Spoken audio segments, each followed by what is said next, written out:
Assalamualaikum warahmatullahi wabarakatuh. Salam sehat, salam sejahtera Bapak Ibu guru di seluruh Indonesia. Apa kabarnya, sehat gitu ya. Saya doakan sehat selalu Bapak Ibu guru. Pada kali ini saya ingin membahas tentang kurikulum Bapak Ibu guru ya. Konsekuensi dari pergantian Menteri Pendidikan dari Mas Menteri Pak Nadiem Makarim kepada Bapak Profesor Dr. Abdul Mukti, itu akan ada perubahan kurikulum sebenarnya ke depan kita ya Bapak Ibu guru. Yang isunya itu Bapak Profesor Dr. Abdul Mukti itu akan mengatakan suatu konsep kurikulum deep learning gitu ya, yang mempunyai 3 unsur, yaitu mindful learning, kemudian meaningful learning, dan joyful learning gitu ya, demi perbaikan pendidikan bermutu merata untuk semuanya di seluruh Indonesia Bapak Ibu guru ya. Mari kita sambut baiklah kalau memang ada perubahan.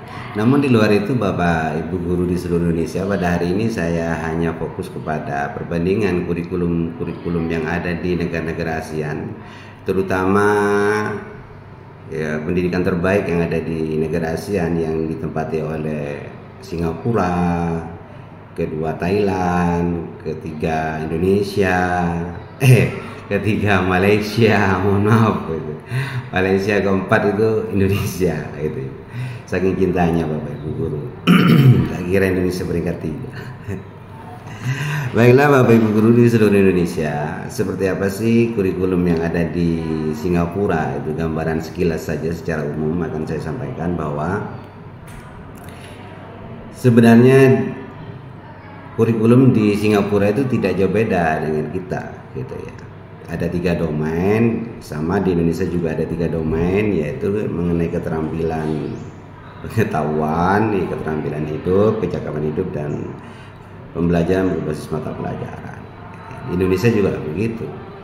Ada domain, 3 domain juga, yaitu afektif, kognitif, dan psikomotorik gitu ya. Di kurikulum ada seperti itu. Jadi Bapak Ibu guru, bagaimana sih karakteristik kurikulum yang ada di Singapura? Di Singapura itu kurikulumnya terstruktur, ya di Indonesia juga terstruktur sama gitu ya.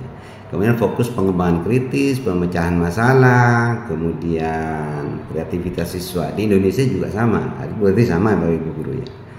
Kemudian yang ketiga terdiri dari 10 mapel. Di Indonesia ada ya 10 mapel juga gitu ya. Ada yang 12 kalau SMP ya Bapak Ibu guru. Kalau di SMA mungkin ya tidak jauh beda lah dengan yang ada di Indonesia gitu.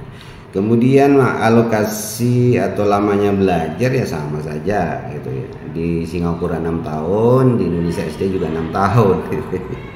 Wajib belajarnya 12 tahun, di Indonesia juga 12 tahun. Ada ujian ya, ada ujian juga gitu Bapak Ibu guru. Tapi anehnya yang tidak sama gitu ya. Kualitas dan mutu pendidikan kita itu dengan Singapura kok tidak sama ya. Saya tidak paham itu apa penyebabnya dan faktor-faktornya gitu ya. Kemudian yang kedua Bapak Ibu guru, kurikulum yang ada di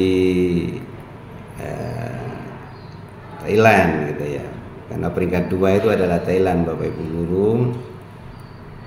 Seperti apa sih di kurikulum di Thailand itu gitu ya. Kurikulum di Thailand itu mengetengahkan suatu nama kurikulum itu kurikulum inti pendidikan dasar, namanya KIPD gitu ya. Itu sama juga dipilih-pilih, itu tidak sama. Sama juga dipilih-pilih, tidak sama antara kurikulum anak TK, SD, SMP, SMA, tidak sama gitu ya. Tapi secara nasional itu sudah diakomodir oleh pemerintahan Thailand gitu ya. Apa sih fokusnya itu untuk kurikulum inti pendidikan dasar di Thailand itu Bapak Ibu guru? Yang pertama ya sama saja dengan kita sebenarnya gitu ya. Ada pengetahuan, keterampilan, karakter, moral itu sebagai landasan nilai-nilai kebangsaan gitu, nilai-nilai universal itu sama sebenarnya dengan kita itu ya. Kurikulum intinya itu. Kemudian pendidikan untuk semua gitu sama gitu. Desentralisasi otoritas, kita juga desentralisasi otoritas gitu kan. Dengan kurikulum tingkat satuan pendidikan berarti ada desentralisasi otoritas gitu di kita itu. Kemudian ditambah lagi dengan kurikulum merdeka gitu, kita lebih desentralistik gitu ya. Kemudian fleksibel ya, kita juga fleksibel Bapak Ibu guru dalam hal isi, alokasi waktu dan manajemen pembelajaran gitu. Jadi di mana dari sisi isi gitu, dari sisi isi di setiap sekolah kita ini berbeda-beda gitu. Ada yang mempelajari yang ini, ada yang mempelajari yang itu. Kemudian metodenya juga berbeda-beda. Alokasi waktu memang secara umum kalau di Indonesia itu 1 jam pelajaran itu 40 menit atau 35 menit per SD gitu ya. Tapi itu kondisional Bapak Ibu guru ya. Berpusat pada siswa ya, di kurikulum kita juga berpusat pada siswa, student centered gitu Bapak Ibu guru ya. Cuma bedanya itu ya, kalau bedanya di Thailand itu untuk seluruh jenis pendidikan kurikulumnya itu ada kurikulum yang semua itu kurikulum inti pendidikan dasar itu untuk kurikulum pendidikan formal, non formal maupun informal gitu. Di kita tidak ada gitu ya, di kita dipisah gitu. Informalnya tidak ada gitu, non formalnya tidak ada, hanya untuk pendidikan yang formal gitu. Mohon dikoreksi Bapak Ibu ya kalau saya keliru gitu ya.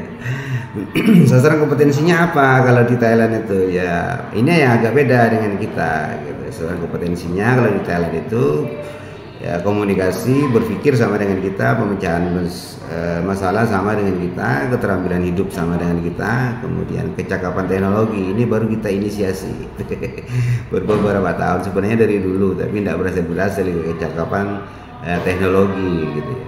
Bahkan di Thailand itu sudah mengalokasikan setiap anak SD itu sudah punya tablet Bapak Ibu guru yang dialokasikan oleh negara untuk setiap